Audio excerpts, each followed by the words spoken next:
Bonjour à tous. Comme annoncé, comme promis, aujourd'hui nous allons parler de l'assainissement collectif, autrement dit l'assainissement en groupe ou groupé, ainsi que de l'assainissement individuel. En termes d'exemple, nous allons établir une différence entre les deux. C'est quoi l'assainissement collectif? L'assainissement collectif, en termes d'exemple, c'est du genre que nous sommes dans un quartier constitué, par exemple, des 50 maisons. Des 50 maisons, et chaque maison, au niveau du toit, a une gouttière.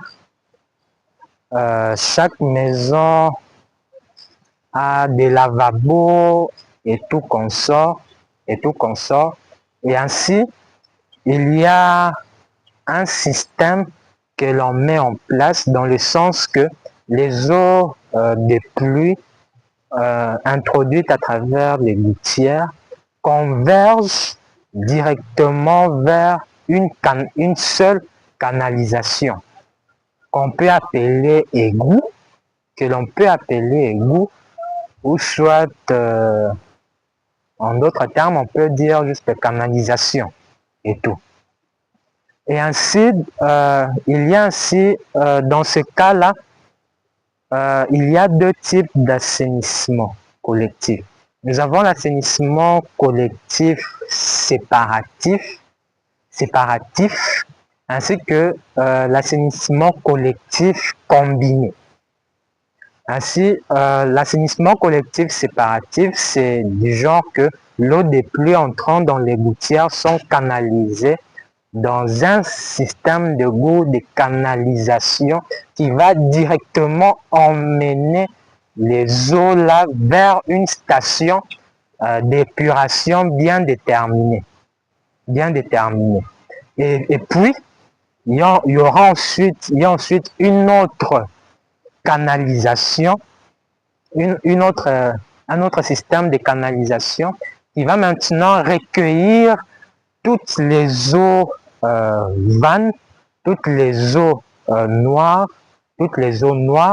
ainsi que les eaux, donc à l'instar des eaux des vaisselles, des installations et tout, va recueillir toutes ces eaux-là vers un autre système de canalisation qui va emporter cela vers une station d'épuration. Et maintenant, là, c'est un peu un cas de l'assainissement collectif séparatif. Maintenant, l'assainissement collectif combiné, c'est du genre que dans une seule canalisation convergent et les eaux des pluies et les différentes eaux des vaisselles ainsi que des installations et tout consort. Et donc, en bref, dans le cas de l'assainissement collectif, donc c'est toutes les eaux issues, par exemple, des 50 maisons, comme on l'a dit, qui sont convergées et qui sont canalisées. Donc, toutes ces eaux-là convergent vers un système de canalisation et tout consort. Et maintenant, c'est quoi l'assainissement individuel? L'assainissement individuel, en un terme beaucoup plus simple, c'est seulement du genre que vous avez votre maison, vous construisez votre maison et puis vous vous dites que, bon, je ne veux pas que l'eau des pluies puisse descendre au sol, je veux recueillir ces eaux-là vers un puits. Et maintenant, vous installez les gouttières. Et ainsi, ces gouttières-là seront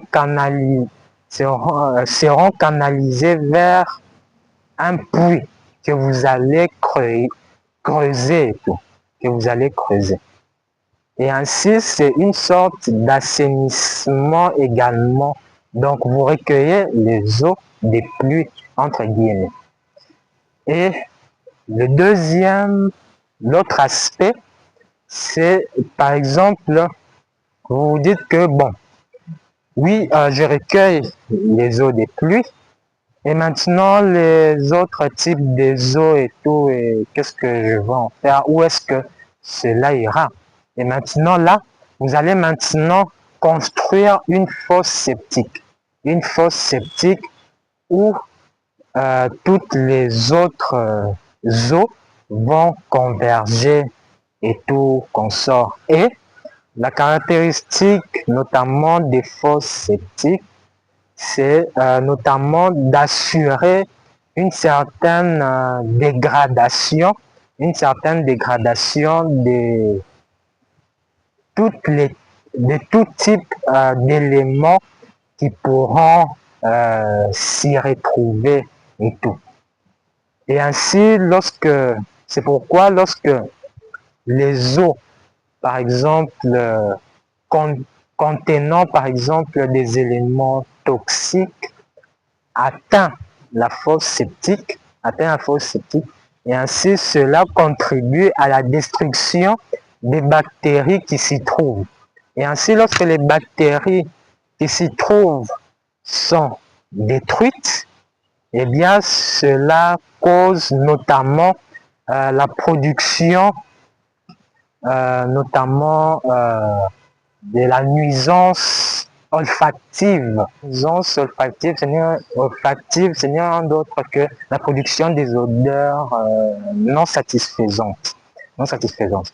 Et aussi un autre élément, c'est que lorsque ces bactéries, ces micro-organismes sont détruits, cela contribue notamment au remplissage rapide de la fosse septique. Ce qui fait que, au lieu que la fosse septique puisse, par exemple, faire une année, 5 ans, eh bien, elle fera, par exemple, 6 mois. Après 6 mois, c'est déjà plein. Après 6 mois, c'est déjà plein et là, ça va demander un vidange régulier. Vidange, ça signifie sans nul doute juste l'action de vider la fosse, une fosse septique. Je vous remercie pour votre attention et j'espère que vous avez très bien compris la différence entre les deux types d'assainissement. On se retrouve la prochaine fois pour parler du pré-traitement. Merci.